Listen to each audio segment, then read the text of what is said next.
Niccolo Machiavelli is one of those thinkers that just captures the public imagination. People want to know what he thought, what he wrote, and whether his advice truly lives up to its reputation as forbidden wisdom.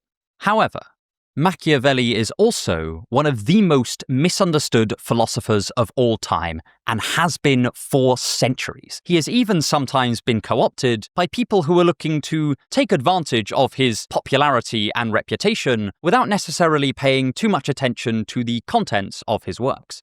So today, I want to look at some of the most famous and perhaps infamous misunderstandings of Machiavelli, as well as addressing what I see as a worrying new way that people have begun to use his writings today. As always, do bear in mind that I won't be able to capture the full depth of Machiavelli's thought here, and, as will become incredibly apparent later in the video, it really is vital to read Machiavelli for yourself to see firsthand what he actually said. My name is Joe Foley, and this is Unsolicited Advice. 1. Machiavelli the Tyrant. Perhaps our most popular conception of Machiavelli is that he is a tyranny-supporting monster, a man who will stop at nothing to gain power and to keep it, who cares only for himself and thinks the rest of us should go to hell if it would only gain him a morsel more influence. This interpretation, or in my opinion, misinterpretation of Machiavelli, has a long and storied history. Maybe its most famous early proponent was the Cardinal Reginald Pole, who thought that Machiavelli wanted rulers to exploit their people for their own benefit. A great source on this is Sidney Anglow's book, Machiavelli the First Century. To quote her directly, "For Cardinal Pole, such doctrine threatens the safety not only of princes, but also of their subjects. For, by inducing madness in rulers, it makes them attack their people as wolves and tigers attack sheep, or foxes attack poultry."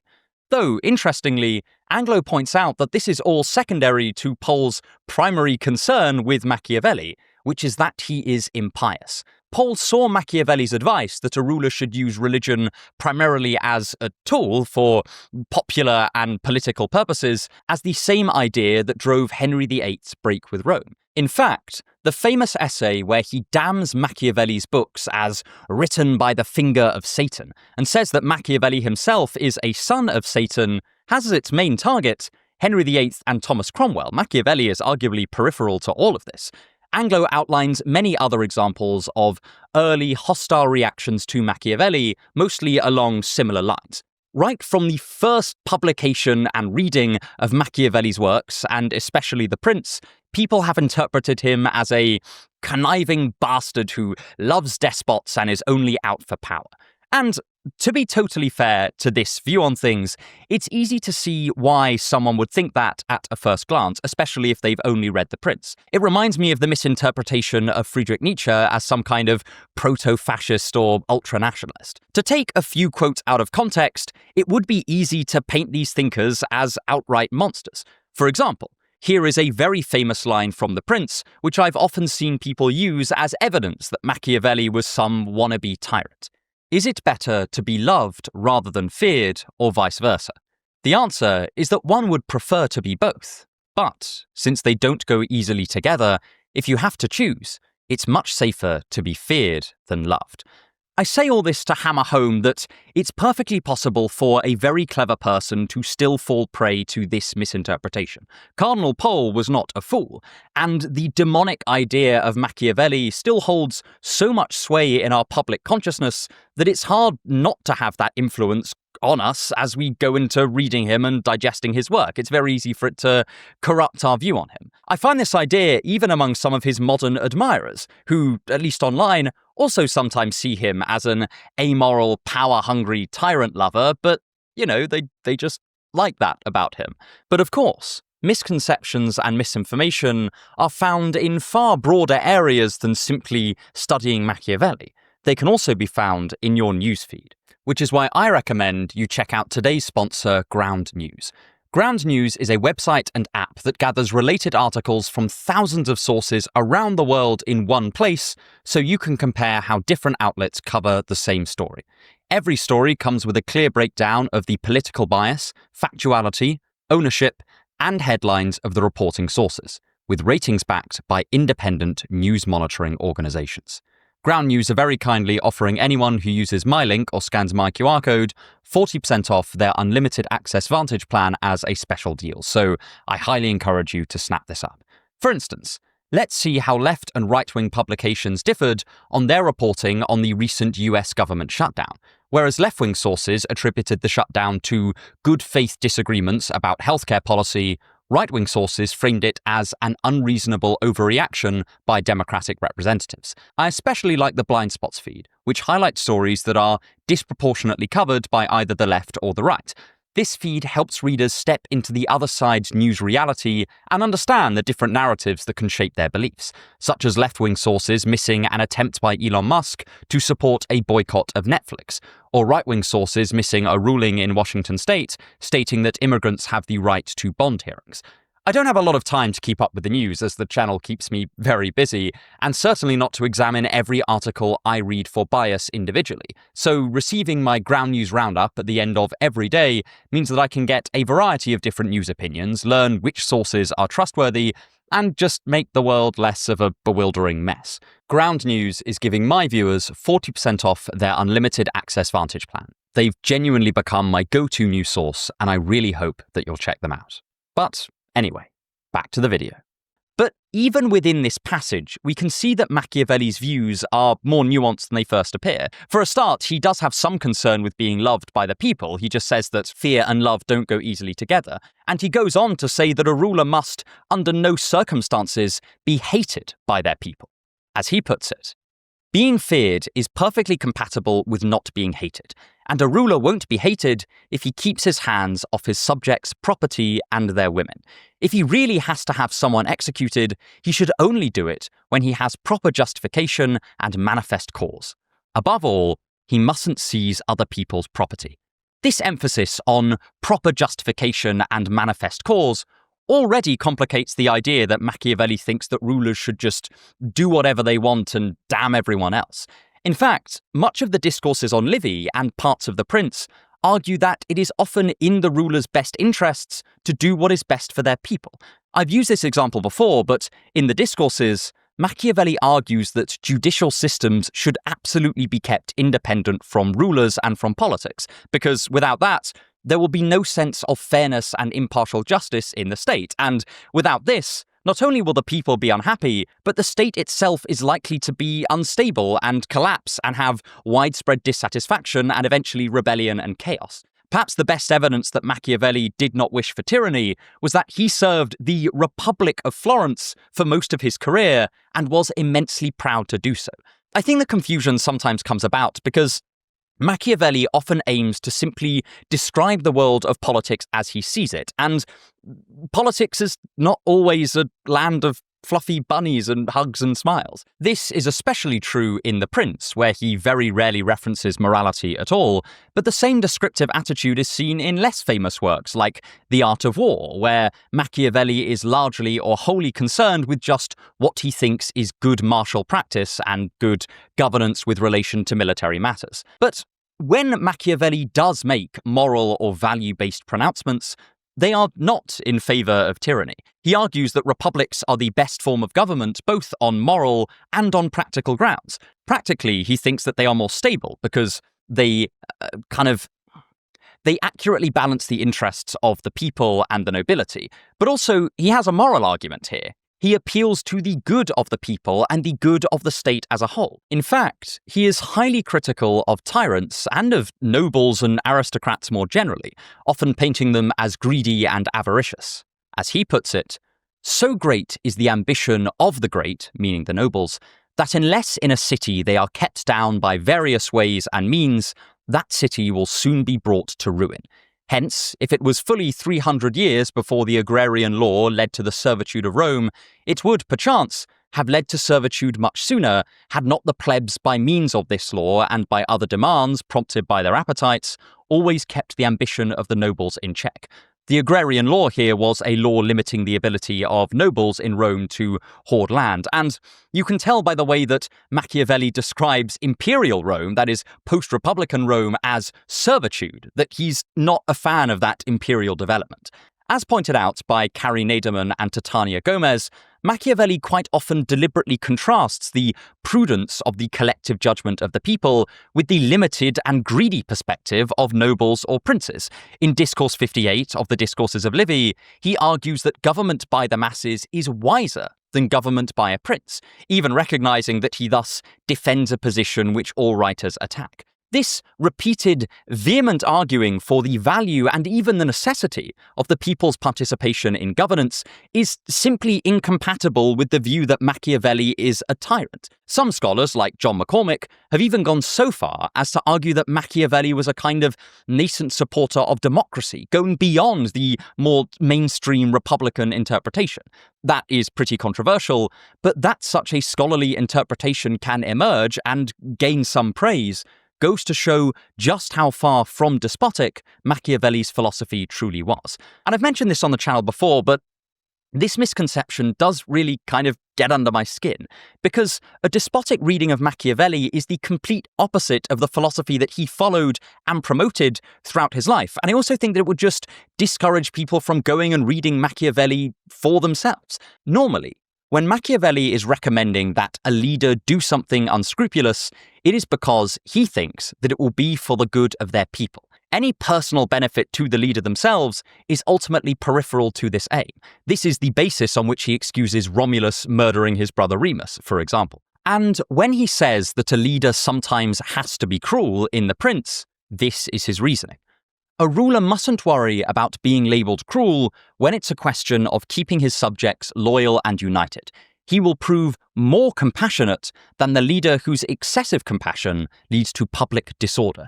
It's not a matter of praising cruelty for its own sake or accruing egoistic power.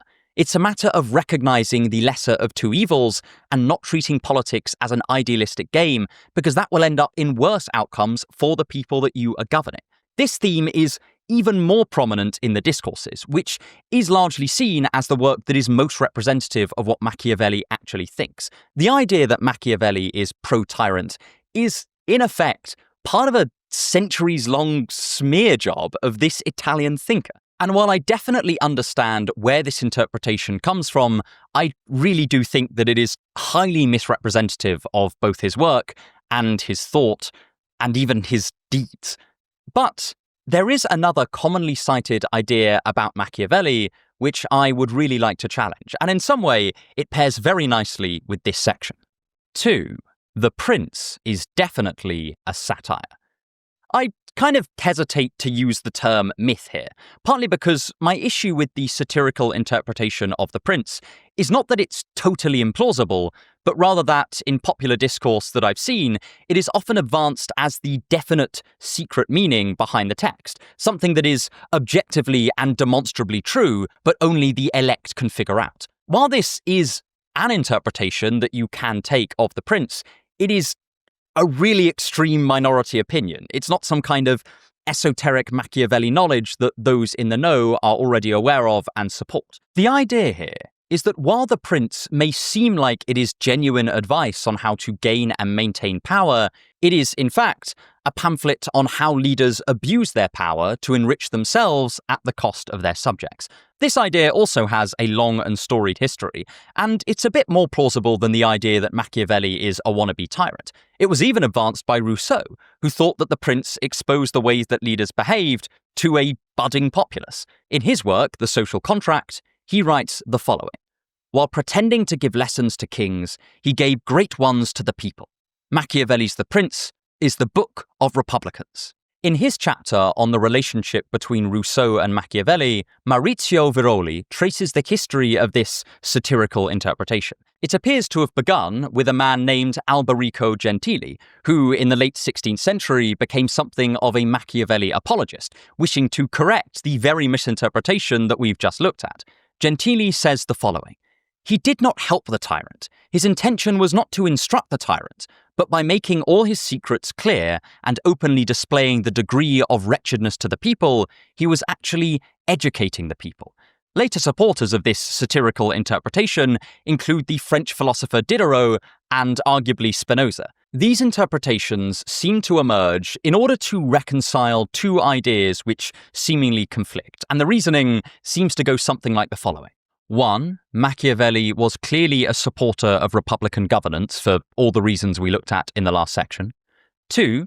Machiavelli wrote The Prince, which is ostensibly aimed at princes maximizing their success as rulers, which is in conflict with his republican ideals. 3. Therefore, The Prince must not represent Machiavelli's real views. 4.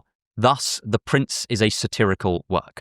This reasoning makes some sense, and most modern scholars certainly agree that The Prince does not represent Machiavelli's full views. It is largely thought to have been written to re-ingratiate Machiavelli with the new Medici government, which had turned Florence back into a principality. Machiavelli had been an opponent of the Medicis and was actually tortured by them. So this does seem to suggest that The Prince doesn't reflect the full roundness of Machiavelli's thought. However, that doesn't necessarily mean that the pamphlet was satirical. It could instead be an incomplete representation of Machiavelli's genuine views on governance applied to a form of governance that he nonetheless considered, on balance, worse than a republic. The trouble with saying that The Prince is a satire is that a lot of the advice in The Prince coheres pretty closely with advice that he gives in the discourses, but just put in a monarchical context which he doesn't think is ideal. For example, in both The Prince and the discourses, he does recommend that rulers should be sure to utilize the optics of religion properly, whether or not they are religious themselves. He praises a Roman consul for managing a failure of military morale with the careful use of religious rhetoric and symbolism. Thus, he praises religion not for its truth, but for its utility in instilling virtue and courage in a populace. Indeed, he seems totally unconcerned with whether God exists or not in both texts. And this is something that we see in The Prince, where he recommends a ruler use religion to maintain order in the state and warns rulers to not appear impious before their people for largely realpolitik reasons. Likewise, he is clear that both republics and principalities must sometimes deceive or lie to their people in order to keep the morale that is needed for them to survive. And he maintains his controversial recommendation to either totally crush an enemy or make a friend of them, but not to show a clement middle ground between the two. Compare this passage from The Prince. In general, you must either pamper people or destroy them. Harm them just a little and they'll hit back. Harm them seriously and they won't be able to this passage from the discourses. It is expedient to keep the Roman way of proceeding, which in the first place was, as the French would say, to make wars short and crushing. And he later contrasts this approach to making friends or allies with another state. Moreover, if The Prince was a straightforward satire, then we would expect Machiavelli not to emphasize just how vital it is for a ruler to not be hated by their own people, and how being excessively cruel towards your own subjects often brings princes to ruin. If the goal is to lampoon princes and their practices, then this would suggest that princes are motivated to rule for the good of their people, or at least they ought to, which paints a very different portrait of princes, and arguably not a very good satirical one. Take this section of The Prince, about the Roman Emperor Commodus. Let's turn to Commodus, who could so easily have held on to the empire. But the man was cruel, bestially so, and to unleash his appetite and greed on the people, he set about currying favour with the soldiers and corrupting them. He had no self-respect either, and would often go down to the floor of the amphitheatre to fight the gladiators. He did so many things that were sordid and unworthy of an emperor that his soldiers found him contemptible, until, hated by the people and despised by the army, he eventually fell victim to a conspiracy. As we saw in the last section, this suggests that excessive cruelty is just an unsuccessful strategy for a ruler who is looking to hold on to power. But just as this makes it difficult to view Machiavelli as a supporter of tyranny and genuinely wishing for tyrannical government, it also makes it difficult to see how The Prince could be a total satire of monarchy, aiming to paint them as tyrannical. Additionally, in the discourses, Machiavelli sometimes genuinely does praise monarchies, like the Kingdom of France, something that has historically been a bit of an interpretive difficulty for scholars. This was the main subject of that Nederman and Gomez paper that we briefly talked about earlier. As they point out, Machiavelli appreciated France's emphasis on laws and constitutional practices and general good order in the country. Naderman and Gomez suggest that this is because Machiavelli sees France as almost the best kind of a bad form of government, and the kind of things that Machiavelli praises in the Kingdom of France are also the same sorts of things that he recommends monarchical rulers do in The Prince. He thinks that princes should institute good laws, a good army, good allies, and good policies, which are the things that he praises France for. But, as Niederman and Gomez observe, the thing a monarchy cannot have in the same way that a republic can have is freedom in its citizenry, and Machiavelli thinks that this is a real loss. It's a loss for the people, because Machiavelli thinks people are happier when they have some measure of political liberty, but it's also a loss to the state itself, since Machiavelli repeatedly says across multiple works that people defending their own freedom will fight far harder than those fighting on behalf of a despot. The amount of crossover between the advice given in the discourses and the advice given in The Prince makes it quite difficult to argue that Machiavelli's advice was straightforwardly insincere or satirical in The Prince, since what are we to do with all of this evidently sincerely given advice in the discourses? Instead, I think that a more plausible reading is something like this. Machiavelli is making the best of a bad situation when he's writing The Prince in two different ways. The first is that he is writing on the subject of principalities, and this is not his preferred form of government, so there just will be a limit on how much this book reflects his complete stance on governance itself, because he is limited by the scope of the work. And the second is that Machiavelli is writing to Lorenzo de' Medici to re-ingratiate himself with the Medici government. That means he can't very well just say, make Florence a republic again in such direct tones. That's not going to get him back in the good books.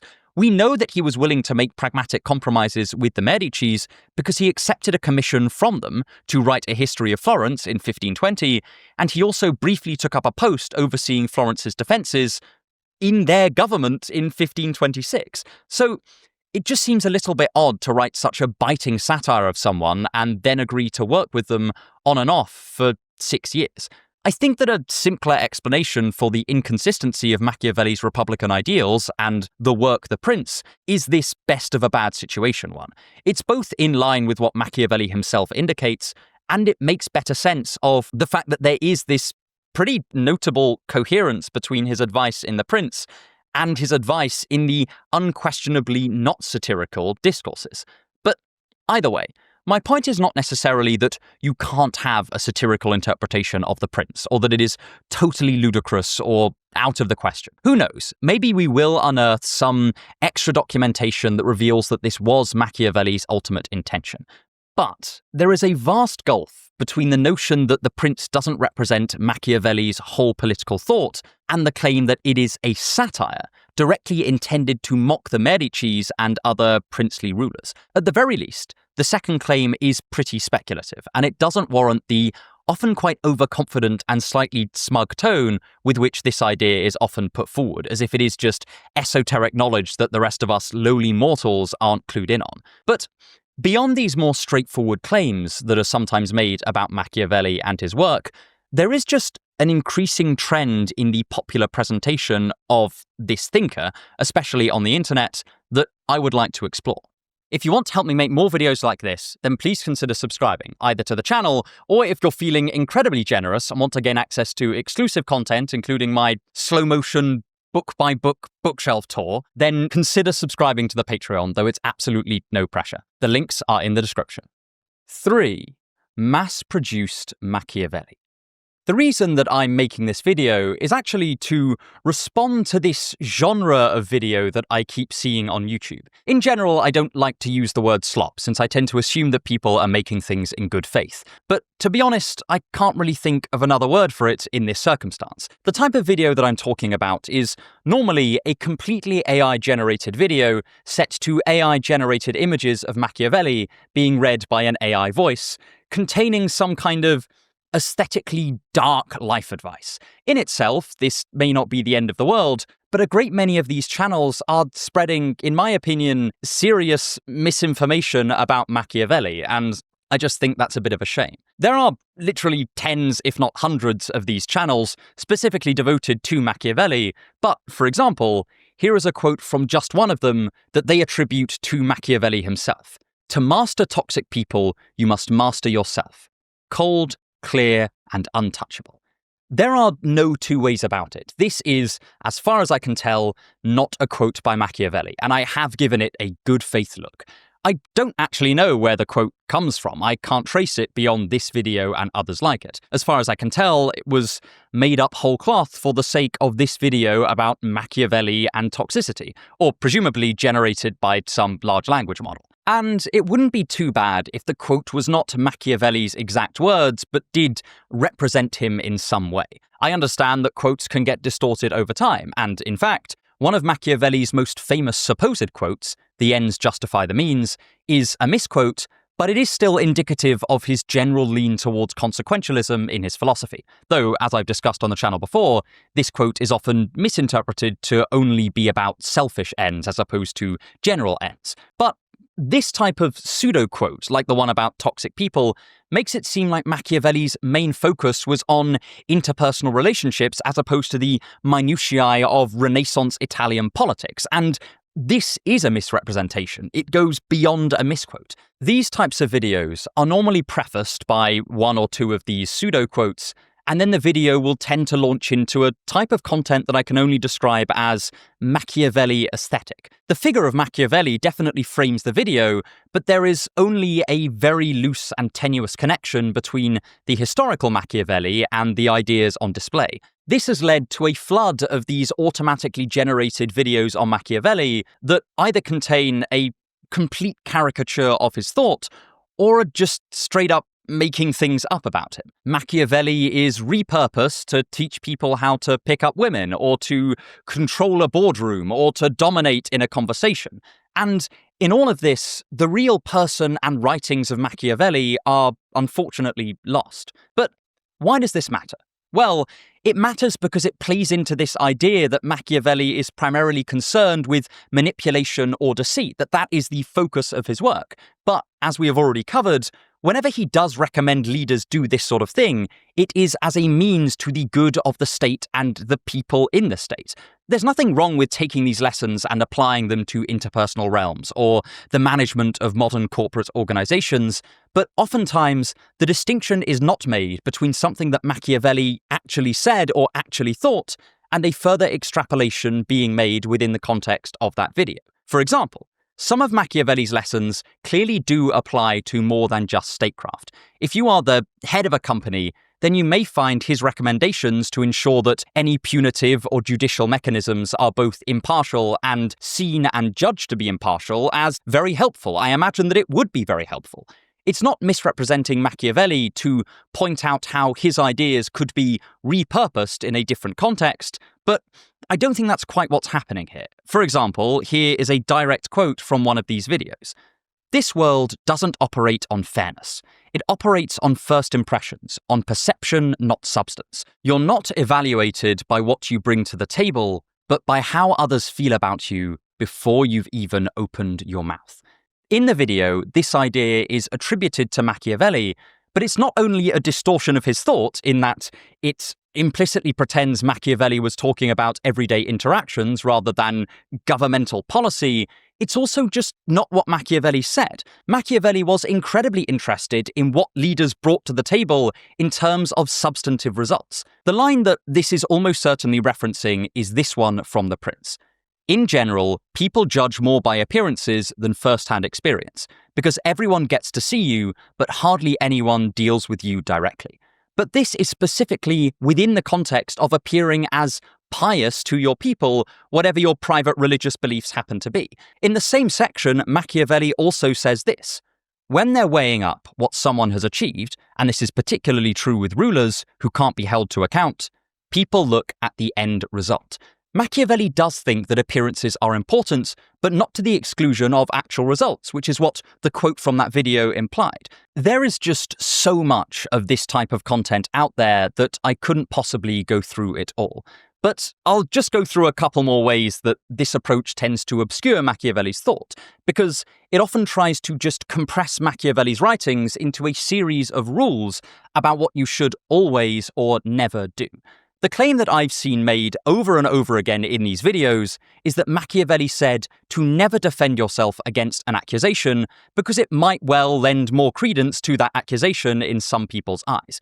It is quite possible that Machiavelli does make some kind of lesson analogous to this at some point. He certainly does say that a leader should be in a strong enough position that they shouldn't have to worry about spurious accusations, and that they should have a good enough reputation that any such accusation does not find fertile ground. He also says that many have used accusations as a way of discrediting people, but I can't find this particular idea about never defending yourself because to do so would be a sign of weakness.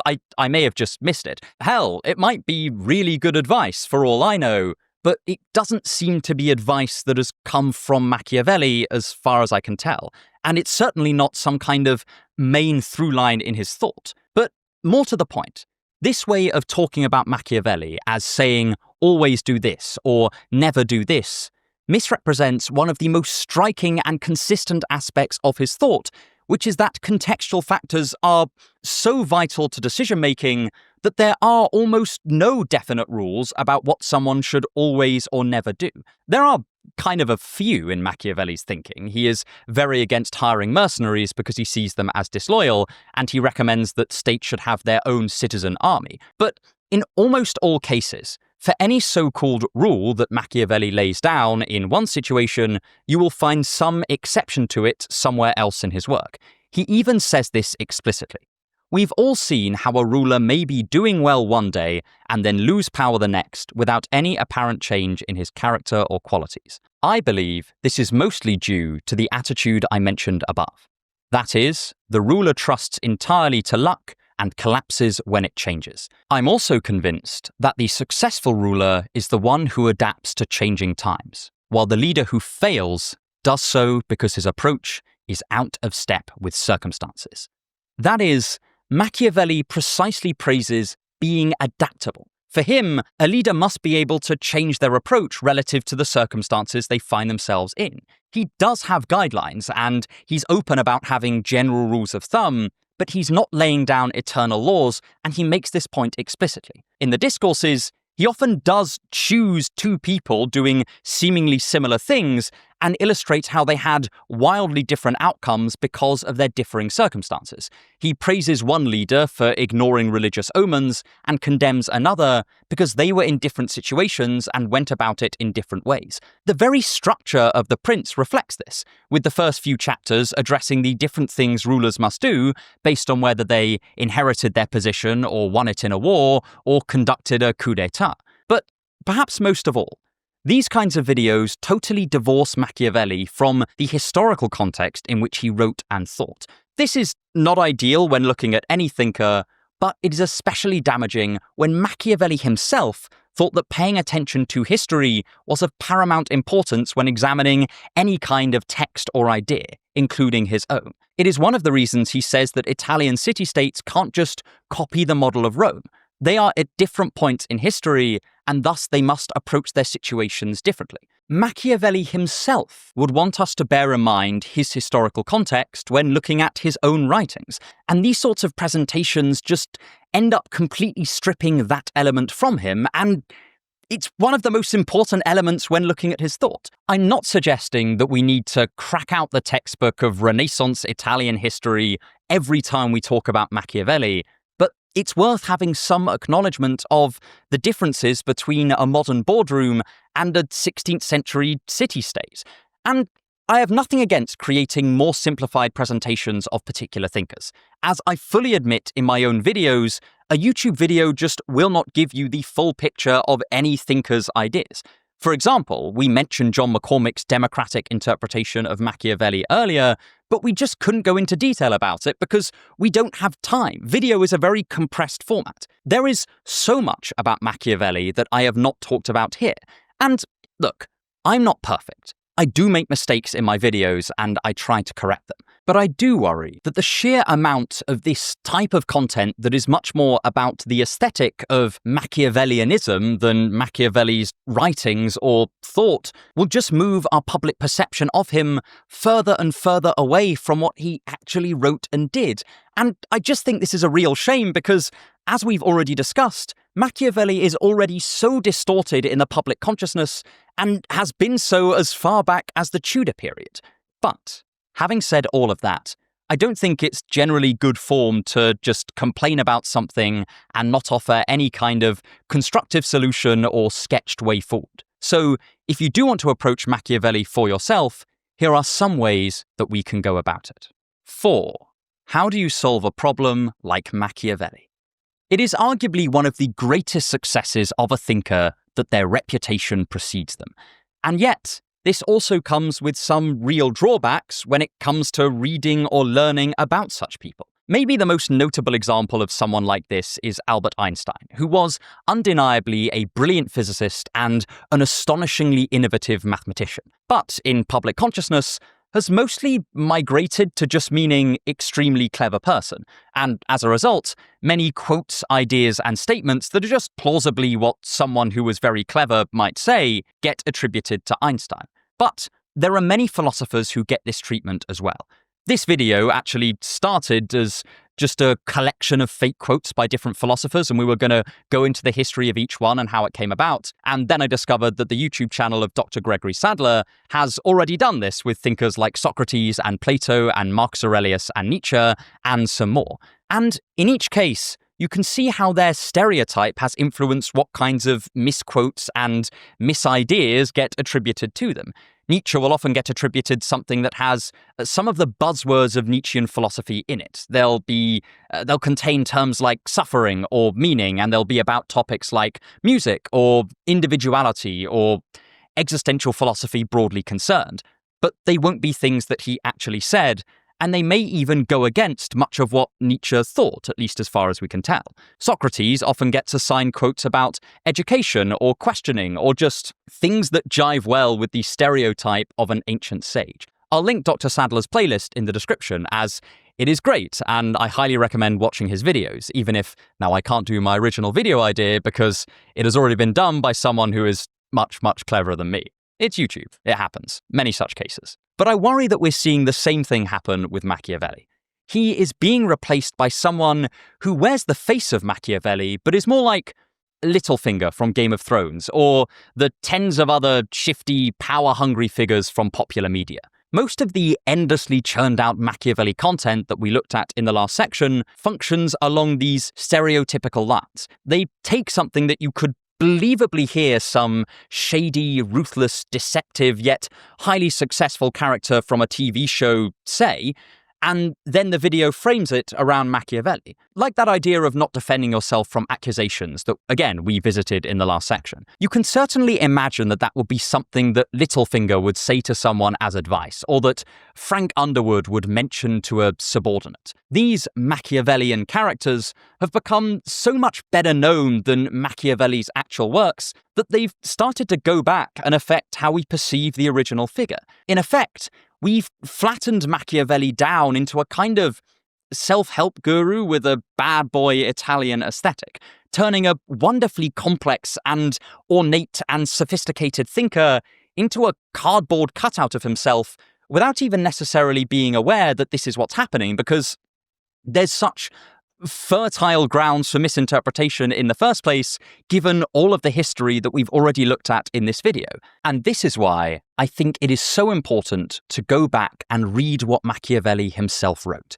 And here is a rough guide to get you started. Firstly, even more so than many other thinkers, Machiavelli is deeply influenced by his particular political context and historical context, so I would recommend picking up a biography on the man himself. I've recently been reading Machiavelli, His Life and Times by Alexander Lee, and it is very thorough, but also very long. I also read Michael Unger's popular introduction to Machiavelli many years ago, and I remember enjoying it quite a lot. Though it has been so long since I've read that I can't actually find my copy of it, so this recommendation is coming from old data. But I don't know, I do remember finding it very enjoyable and easy to read. Next comes Machiavelli's primary text. It's difficult to know exactly where to start here, but if you are interested in specifically his philosophy and political theory, then the two main texts to look at are the ones we've spoken about the most today, The Prince and the Discourses on Livy. Out of these, as we've said, the discourses represent Machiavelli's view on things far more fully and far more faithfully but it's also much harder to read and much more difficultly written. It's pretty dense, and it references a lot of Roman history that is often quite unfamiliar to a modern reader, because it is ultimately a commentary on the writings of the Roman historian Titus Livy. On the other hand, The Prince is incredibly readable. In fact, you can probably read it in a day. But the flip side to that is that, as we've already discussed, it doesn't represent the full depth of Machiavelli's views and is, to a certain extent, a simplified version of his ideas. Nonetheless, it is still very much worth reading. Machiavelli has two other major works that we've not really discussed that much today. These are his Florentine Histories and The Art of War.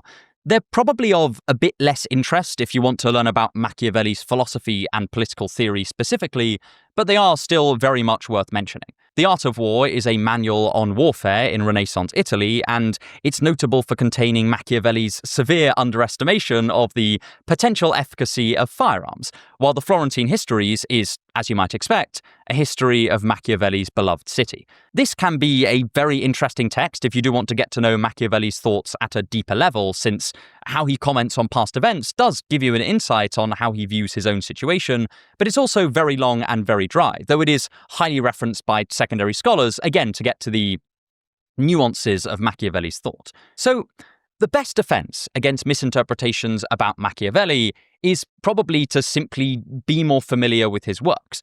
But we can also explore some secondary scholarship to, in effect, consult those who do really know what they're talking about, far more than, say, me. There is the aforementioned John McCormick, who construes Machiavelli's ultimate goal as bestowing as much power as possible to the people, but also there are works that touch upon particular themes within Machiavelli, like Erica Benner has published a great book on Machiavelli's ethics called, unsurprisingly, Machiavelli's Ethics. If you are interested in seeing where some of the most stubborn myths concerning Machiavelli and his thought came from, we've already seen Sidney Anglow's Machiavelli the First Century and examined some of its claims. And again, it's highly readable and I would recommend it.